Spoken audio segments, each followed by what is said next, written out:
बोलो विष्णुपति भगवान की जय, माता लक्ष्मी की जय।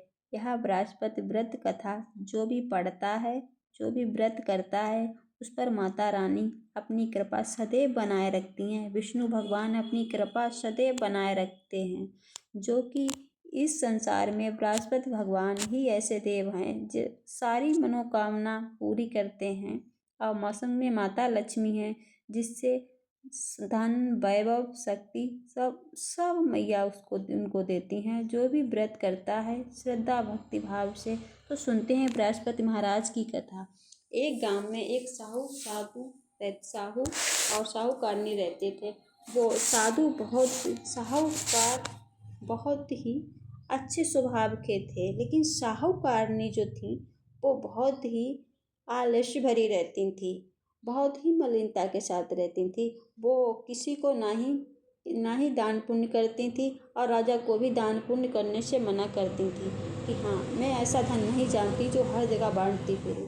एक दिन क्या हुआ, बृहस्पति महाराज उनके यहाँ महात्मा के भेष में आए और उन्होंने भिक्षा मांगी। रानी ने भिक्षा देने से इनकार कर दिया। कहा यही बात बोली, कहा मैं ऐसा धन नहीं, मैं दान पुण्य से तंग आ चुकी हूँ।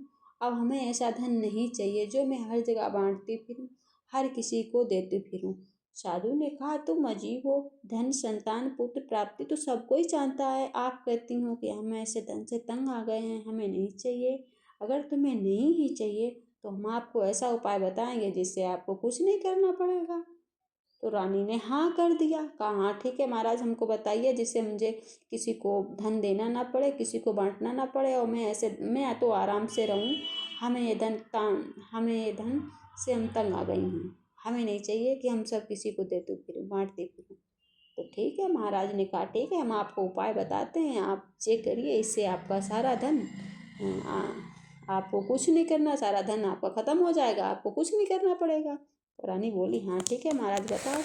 अब महाराज ने बताया तुम बृहस्पति को दिन चढ़े उठना, सारे घर में झाड़ू लगाना, सारे घर का झाड़ू पूरा एक कोने में जमा कर देना, घर में चौका इत्यादि मत लगाना। फिर स्नान आदि करके घर वालों से कह दो कि हजामत अवश्य बनवाएं। रसोई बनाकर भोजन को रसोई के पीछे रखिए, रसोई के आगे नहीं। संध्या काल होने पर आप दीपक ना जलाएं, अंधेरा होने के बाद आप दीपक जलाएं। पीले वस्त्र ना धारण करें, पीले रंग की भोजन भी ना धारण करें। ऐसा करोगे तो तुम्हारे घर में कोई काम नहीं करना पड़ेगा।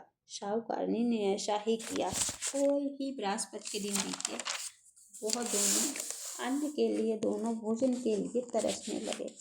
अब रानी बहुत दुखी, राजा भी बहुत दुखी। राजा तो बाहर चला गया काम करने के लिए, रानी को तो घर ही पर रहना है। अब उसको अन्न भी बहुत मुश्किल से मिलता था, दोनों भोजन के लिए तरसने लगी। अब रानी को वही साधु की बात याद आई और वही साधु को याद करने लगी कि बृहस्पति महाराज की कृपा हुई। बृहस्पति महाराज को याद आया कि हमें कोई याद कर रहा है। बृहस्पति महाराज फिर साधु के वेश में उसके दरवाजे पर आए और कहा बेटी भिक्षाम देही।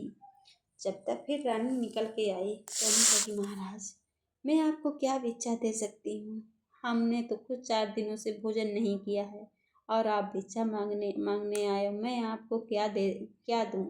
महात्मा ने कहा याद करो बेटी, मैं एक दिन तुमसे पहले भी भिक्षा मांगने आया था, तब तुमने कहा था कि हम ऐसे दान पुण्य से तंग आ गई हूँ, और आज जब हम तुम्हारे यहाँ फिर भिक्षा लेने के लिए आए हैं तब तुमने भिक्षा देने, अब तुम कह रही हो मेरे पास धन ही नहीं है। कहा हाँ महाराज। तब रानी बैठ गई, दोनों हाथ जोड़ के कहने लगी महाराज हम पर कृपा करो, अब हम बहुत परेशान हैं, हमने 4 दिनों से कुछ नहीं खाया है। अब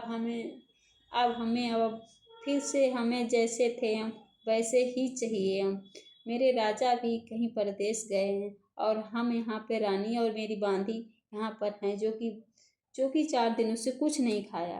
राजा ने भी पता नहीं कुछ खाया होगा कि नहीं खाया होगा। साधु ने, महात्मा जी ने, बृहस्पति महाराज बड़े दयालु हैं, बड़े कृपालु हैं, बहुत जल्दी कृपा कर देते हैं। उन्होंने कहा उठो बेटी, अब तुम्हें एहसास हुआ कि जिसके यहाँ धन दौलत नहीं होती है उसे कैसा प्रतीत होता है। तुमने कभी कदर नहीं की, अब तुम्हें उसका पछतावा हो गया है। तो अब हम आप तुमको बताते हैं जिससे तुम्हारे धन, वैभव, सुख, शांति तुम्हारे घर में फिर से आ जाएगी। बृहस्पति महाराज की कृपा से तुम्हारे जैसा संसार, तुम्हारा घर जैसा पहले था वैसा ही हो जाएगा। आपको क्या करना है, अब आपको करना है सुबह उठकर स्नान आदि करके घर में पूरे झाड़ू लगा के प्रातःकाल उठ के सब पूरे घर में झाड़ू लगाना और पीले पुष्प लेना, थोड़ी चना की दाल, थोड़ी गुड़, मुनक्का, अगर आपके केले की जड़ हो तो ज़्यादा अच्छा, ना हो तो छोटू भी हो वो भी चलेगा।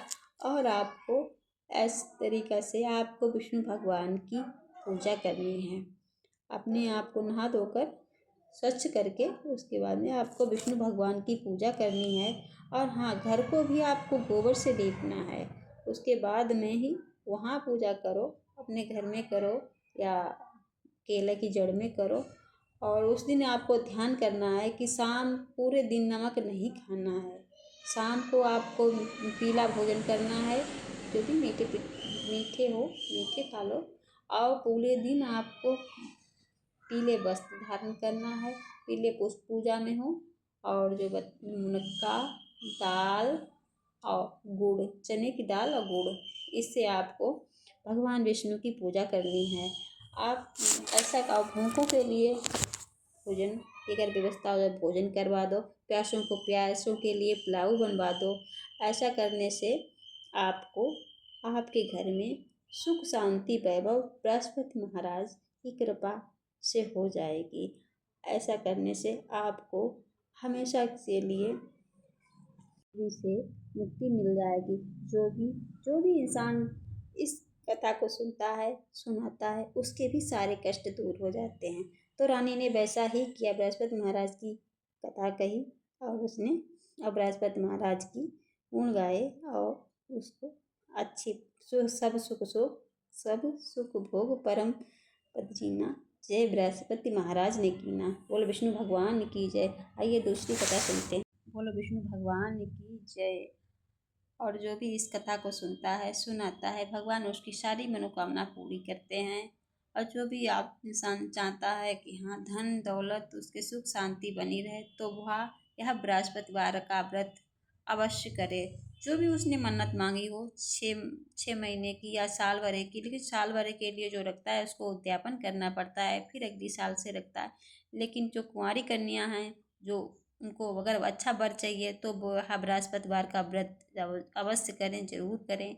और जो भी शादीशुदा हैं, अपने घर में सुख शांति, पैसा, वैभव, धन, गाड़ी, बंगला चाहती हैं, तो उनके लिए भी अति उत्तम है और बृहस्पतिवार का व्रत कर सकती हैं। विष्णु भगवान की कृपा उन पर हमेशा रहेगी। माता लक्ष्मी तो उनके साथ हैं, जिससे आपको कभी किसी चीज़ के आगे हाथ नहीं फैलाना पड़ेगा। तो ऐसे ही अच्छे वीडियोस देखने के लिए बोलो मेरे चैनल को फॉलो करें और विष्णु भगवान की जय जयकार। व्रत है तो पूरे दिन जय जयकार करती रहें। माता रानी उनकी सब मनोकामना पूरी करेंगी।